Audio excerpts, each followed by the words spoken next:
इस वीडियो में हम समझेंगे कि इलेक्ट्रॉन रागी एरोमेटिक प्रतिस्थापन अभिक्रिया द्वारा हैलो एरिनो का निर्माण कैसे किया जाता है।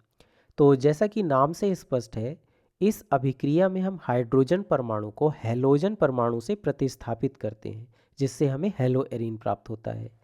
लेकिन यहाँ महत्वपूर्ण बात यह है कि हैलोजन जैसे क्लोरीन या ब्रोमीन बेंजीन के साथ अभिक्रिया करने के लिए पर्याप्त इलेक्ट्रॉन रागी नहीं होते हैं।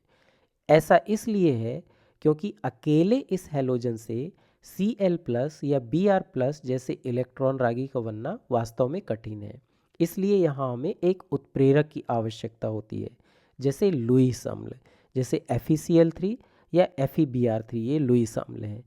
और इसकी आवश्यकता हमें इसलिए होती है ताकि यह हैलोजन परमाणु के साथ एक संकुल यानी कॉम्प्लेक्स बना सके, जिससे हमें एक प्रबल इलेक्ट्रॉन रागी प्राप्त हो सके। इसके बाद बेंजीन इस प्रबल इलेक्ट्रॉन रागी के साथ अभिक्रिया करके हमें वांछित हैलो एरीन दे देता है। तो आइए इस अभिक्रिया की क्रियाविधि को समझते हैं।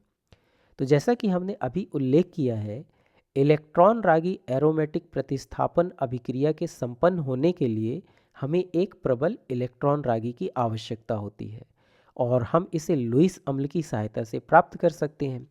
उदाहरण के लिए यहाँ हमारे पास एक ब्रोमीन परमाणु है और FeBr3 जो लुईस अम्ल है, इसकी उपस्थिति में यह Br2FeBr3 जैसा संकुल यानी कि कॉम्प्लेक्स बना सकता है। अब यहाँ दुर्बल ब्रोमीन ब्रोमीन आबंध और एक ब्रोमीन परमाणु पर आंशिक धनावेश इसे एक प्रबल इलेक्ट्रॉन रागी बनाते हैं।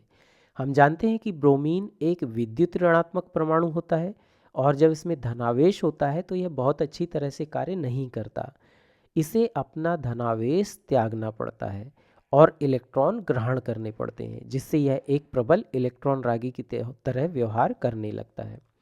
अब अगले चरण में बेंजीन द्वारा इलेक्ट्रॉन रागी आक्रमण होता है। इसमें बेंजीन के पाई इलेक्ट्रॉन इस ब्रोमीन पर आक्रमण करते हैं और सिग्मा संकुल बनाते हैं, जैसा कि आप यहाँ देख सकते हैं। यहाँ ध्यान रहे कि इस सिग्मा संकुल का निर्माण अभिक्रिया के वेग को निर्धारित करने वाला चरण है।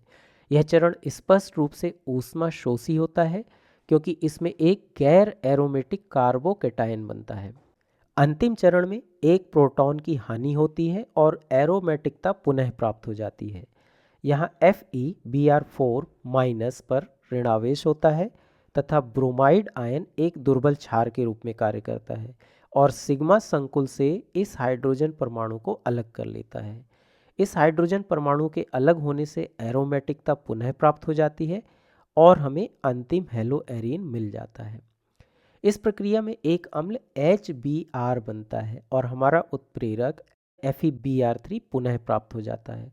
अब चूंकि इस चरण में एरोमेटिकता पुनः प्राप्त हो जाती है, इसलिए यह अभिक्रिया या यह चरण वास्तव में ऊष्माक्षेपी होता है, और यह पूरी अभिक्रिया भी ऊष्माक्षेपी होती है, जिसमें 45 किलो जूल प्रति मोल ऊष्मा निकलती है। इसी क्रियाविधि से लुईस अम्ल जैसे FeCl3 या AlCl3 की उपस्थिति में बेंजीन का क्लोरीनीकरण होता है। अब बेंजीन के आयोडीनीकरण या प्रतिस्थापित बेंजीन के लिए अम्लीय ऑक्सीकरण अभिकारक जैसे नाइट्रिक अम्ल की उपस्थिति की आवश्यकता होती है।